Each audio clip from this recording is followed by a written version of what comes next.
ৰাইজসকল এইটোৱে মোৰ অফিচটো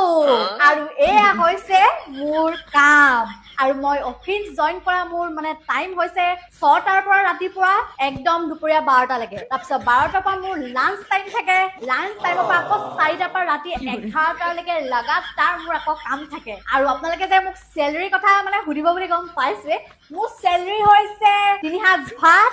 3 কাপ চাহ আৰু এনেকুৱা জব আপোনালোকে কোনে কোনে কৰি আছে একদম নিজৰ ভৰিৰ ওপৰত নিজে কোনে কোনে খাৰা হৈ আছে মইতো গোটেই অফিচৰ ওপৰতে খাৰা হৈ আছো ৰাইজসকল এইটোৱে মোৰ অফিচটো